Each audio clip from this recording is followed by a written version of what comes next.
はようございます。ほどほど配信、無責任 YouTuber、お騒がせ YouTuber の UFO チャンネル UFO です。令和5年、10月5日、木曜日、仏滅。今日も曇り空で、はっきりしない。雨は降ってなかったですけれど、肌寒い日ですね。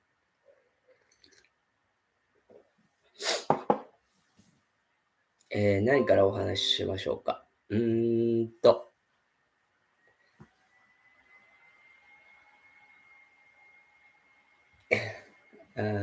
朝、自分が本当に多重人格だなっていうのを思ったんですけど、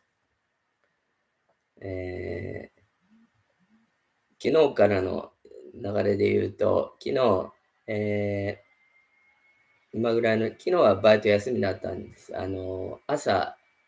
交通安全の、地域の交通安全の役があって、小学校の登校見守りに出かけていたんですけど、雨降ってる中を。そこで、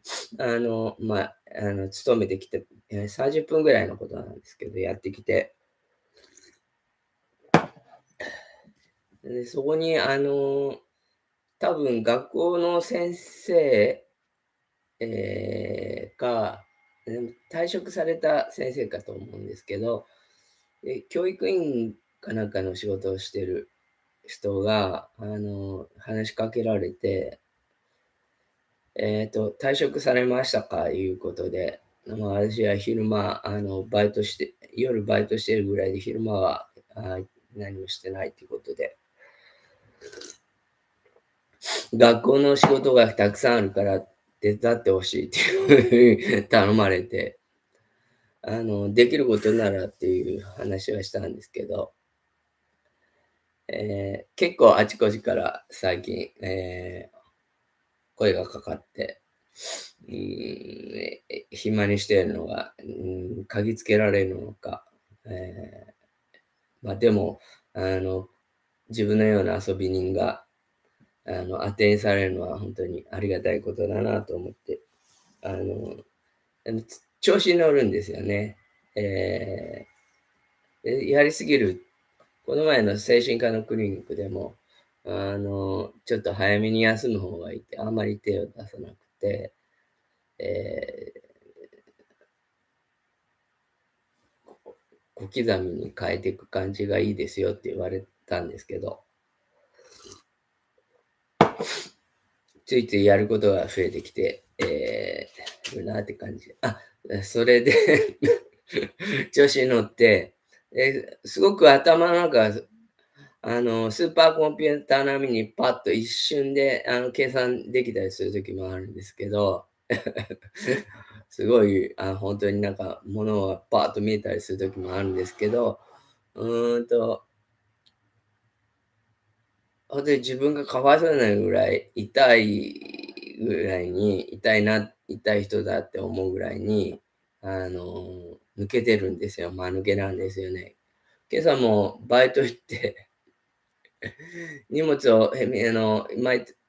新聞を、配るだけ確認して店から出るんですけど、しんあの、車に積み込む時に分かんなくなっちゃって、どうしても足りない部分があって、中で戻って、社員の人に、そう言って、一緒に見てもらったら、積んでいく荷物の段ボール、ボール紙で包んだやつの下にありました。だからこの、サザエさんのお父さんはこうやってメガネを探す、笑えるやつがありますけど、そんな感じで、もう、スーパーコンピューターから本当におバカな自分から、その両極があって、その中に幸福かな。どっちかわかんないんですけど、バリエーションがあって、そこにすごい、人格がたくさんあるっていうのを思います。で、どどれがこう、統括してるとかいう人格はないんですよね。その時々で違う感じで。それが困るとこで、自分も困惑するし、家族は迷惑かかるっていう、家族だけじゃないですよね、周りの人。あいつは困ったもんだって思ってる人はいるんじゃないかと思うんですけど、えまあでも、一人でいても退屈はしないなっていうのも面白いなって観察する。で、観察してる自分が、まあ、いるので、それが本当の自分かどうかよくわかんないんですけど、辻褄を、まあ、反省したり言い訳したり、本当に反省するんですよ。で、あの、辻褄を合わせることはできてるんで、まあ、何度か日常生活やってるっていうことかなと思って。そうだ。今日お見せしたいものがあったんですけどね、ポケットの中から、こう、寛永通報が転がり出てきたんですよ。それは、なくなっちょっとどっか行っちゃって、今見当たりませんけど、古文銭ですね、江戸時代の。それは彦根の弘樹市に行った時に、こんな糸かなんか、たくさんこう束ねたやつが出てきて、2つぐらいあったのかな。その記念に1個もらって帰ってきました。それがズボンのポケットの中に入ってて、昨日は見たんですけどね、どっか行っちゃった。価値はあんまり高くないみたいですけど、記念にもらって帰ってきて、それをFacebook に、写真撮って出そうと思って、こんなやつだけじゃちょっと様にならないからって思って引っ張り出したのがこれで、これ彦根の前奥さんの87歳でお亡くなりになった時に追悼誌ですね。これの会長さんが編集されたやつで、こういう、大久保一子さん、和子って読まれる人は一子さんなんですよね。私いつも飲んでる、今日は休館日なんで飲んでないんですけど、いちこ飲んでるんです。こういう、あまりこう延命治療しないでくださいっていう、書き置きが最初のページにあって、これ、何年だったかな。平成22年だからもう十何年前ですね、亡くなられて。お出直しになってからですね。こんな綺麗な人だったんですよね、若い時。で、この前会長さんも美男だったんで、本当に美男美女の、方で。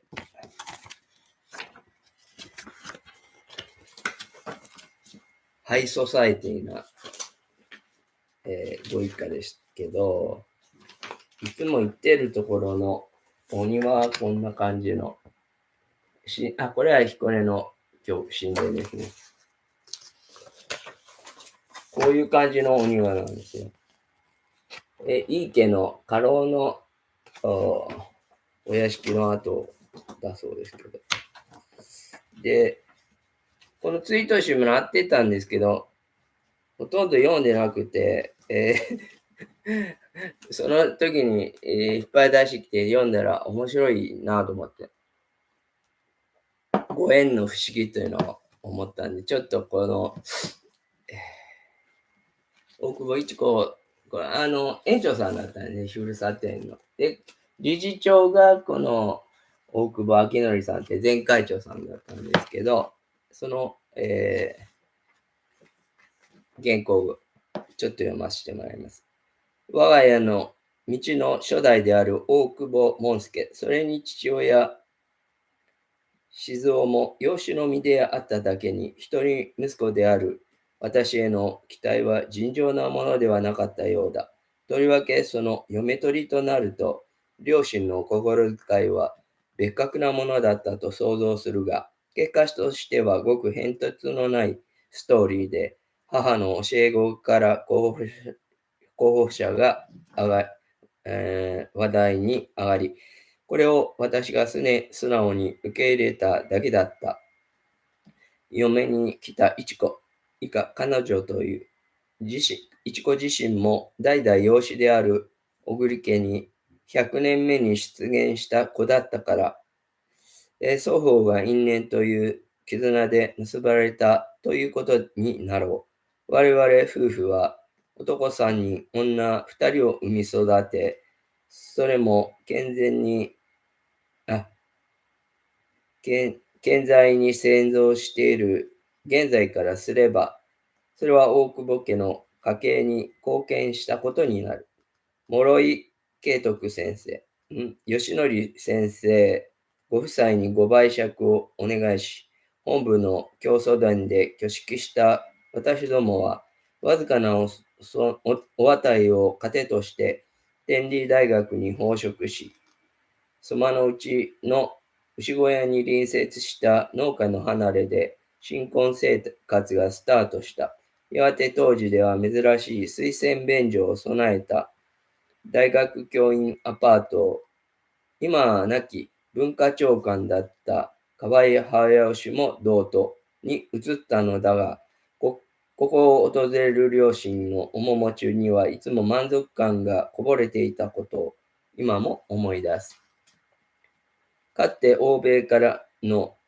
帰国時に当時の厚生省に迎えられかけた時には、役人になる人はたくさんいるが、彦根の教会長になれる人はお前だけだと諭し続けてきた父の出直し後に素直に会長職を継ぎ、長い教員生活から慣れぬ教会活動に転身した母と共に、彼女はここ人生の対の場と自覚して、教会生活に全力を捧げ続けた。その最たるものは、彦根としては未曾有の神殿不信時代での献身であった。神殿建築とともに庭園の改修を依頼したのが、日本を代表する庭園学者のちょっとわかんない。森なんとか先生、国宝級庭園の改修を数多く手がけられた大先生だけに、先生の言動には余人が立ち入る隙間のなく、教会にお泊まりの時には彼女の気遣いは大変なものだったようだ。工事の中頃には、先生は腰を痛められ、たびたびに腰をさすって差し上げる彼女の真実にはよほど感動されたようだった。工事が終了した段階で私が頭を痛めたのは、この大先生へのお礼の問題である。恐る恐るいかがほどとお尋ねしたところ、奥様には大変お世話になりましたと申され、逆に神様へのお供えを置いていかれたのである。彦根文教会としては自力をはるかに超えている大不振に何の蓄えもなく突入しただけに、役員、教会長、そして信者の心をまとめて牽引していくことは尋常なことではなかった。ひたすらに真意を信じながらも、袋小路に追い詰められると、教会長夫人という立場の役割は何とも重く、彼女はさすがに教会のプロだったと思う。教会の奥さんは宿屋の女将のようなもので、どんな種類の客、すなわち信者さんでも、教会に足を踏み入れたら喜ばせずには返してはならないという鉄則をよく胸に収めていた。個性の違う多くの人々に見事に応える習性を見つけていたことは、教会生まれで教会育ちの賜物に他ならない。この頃の教会は実に目まぐるしい芝居を見ているような時が続いたのだが、不思議なご死後の現実には我が身を疑うばかりだった。思いもかけぬ人との出会いや、人間の底力を体験できたのは、信仰者にだけ味わえる妙味かもしれない。私自身は26年間の教会長の時代に、教会本部のいくつかの役職や教外でも教育や国際交流の分野で同時並行的に10種に余る公職を務めていた。教会の雑多な隙間を縫い、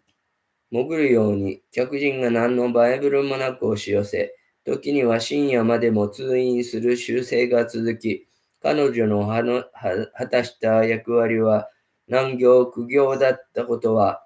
万人の認めるところだった。多くの客人は城下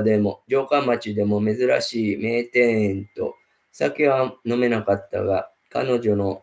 絶妙な接遇に心開かれたようである。加えて私自身は230回を超える海外渡航に挑み、地球の果てまでも足を伸ばして、ほとんど我が家を顧みぬ日々が続く中、程よく子供たちを育て、教会も信仰の乏しいを燃やし続けられたのは間違いなく彼女の偉大な功績であった。加えて多くの留学生や外国人の往来にも熱心に心を尽くし、今異国で活躍している人々にはこの思い出を懐かしんでいる。特に祖父母の唯一の息子だった大久保外吉が、朝鮮で布教の最中に22歳という若さで現地で殉職したことのほか気にかけ、その慰霊碑を高原道国戦史に建立した努力は今も忘れられない彼女の美談である。昭和50年から9年間を自浄教会であった彦根東文教会長として改築不振を完成して満身創痍で走り続けた彼女にやがて予想外のふるさと園園長という運命が待っていた。近江ふるさと園というのは私が発想し、彦根文教会が設置母体となって運営されてきた特別養護老人ホームだが、初代園長が病没された後に内部に人物が育っていない開設3年目という苦しい時期であり、冒険ではあったが、教会での奮闘を思案するとき、彼女以外にその職を委ねる人物が得られなかったという経緯からであった。しかし、小さくとも一つの組織を担うことは容易なことではない。いわんやこうした専門分野の見識にも乏しい初老の女性が、この挑戦に挑むことは論外の判断だったのかもしれない。しかしなんと13年にわたり無事にはこの施設を運営してきたのは見事という評価はない。昭和63年の夏、私は未曾有の大学改革のため、天理大学学長という大名を受け、即刻教会長を辞して単身おじ場に移り住むことにとなった。私自身は家族も教会も、そして自分自身が創設した施設も目に入らぬほど寸分の暇も許されぬ雰囲気の中、時間との戦いの連続に突入した。そしてその頃に古東大教会では思いもよらぬ深刻な事情に押しつぶされる大節を迎えることになる。人はその人の生い立ちから来る自情自爆の負担を軽々と脱ぎ去ることは極めて難しいことだ。しかし、時と場を与えられると自分自身の根底にある願望の明かりが突如として燃え盛り、人々の生き方を大きく変えるものである。こうした急激な身辺の環境変化の中、彼女は自分の息を求めて現場に近い三ツ谷という湖畔の地に住まいを建てて次男家族を呼び寄せて暮らし、教会から引く方向に身を転じた。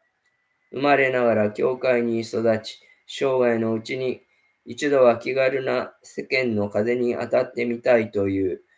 心の底に潜在していた魂の声がにわかに高揚したのかもしれない。天理での激務を得て帰還してからも、私は何のこだわりもなく往来していたのだが、彼女は東京住まいの娘を訪ねていた平成13年6月14日に東京医大でリンパ腫という厄介な病が告知された。これからの晩年の10年は病とはよらず離れずの暮らしだったのだが、それは穏やかな入退院を繰り返したようにも見える。たびたびの外科処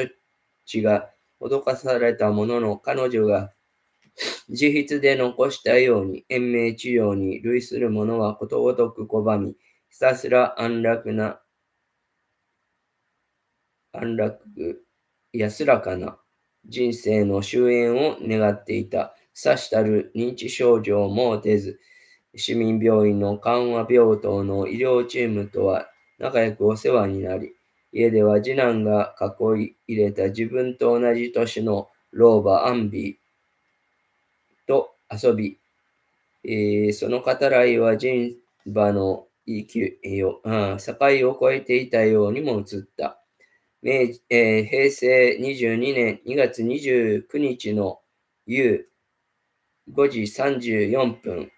生まれ里であるマシズ大教会神殿落成報告祭の前夜に多くの孫たちの声援に囲まれて、我が身が溶け落ちるように、琵琶湖の落日とともにたどり着きたいと願っていた親神の懐へと80年の人生の光明を静かに閉じた。通夜とは艶のある一国であるべしと生前から願っていたごとく、50日祭では自分自身がよく口にしていた韓国の演歌が霊前に流れ、病から解放された彼女には爽やかな響きであったと思われる。人生の最盛期には教会という信仰の舞台にその生命をかけ、その思い出を盛り込んだ晩年にはその心に長く滞在していた願望を実現し、結婚生活53年、人生80年の実りある人生だったと言うべきであろう。彼女の対の住まいだった湖畔では、今夕も静かなさざ波の調べが細やかな音色を奏でている。音色を奏でている。23分になった。失礼しました。こういうお話でした。Have a nice day, goodbye. イホチャンネルありがとうございました。これで言いたかったのは、ご縁の不思議っていうのは、これで初めて昨日知ったんですけど、私の尊敬する河合隼先生と、前会長ご夫妻が大学の同僚で、天理大学ですね、同じ宿舎に、おられたっていうのを初めて知りました。本当に不思議なご縁だなというふうに思いました。失礼しました。ありがとうございます。いらっしゃい。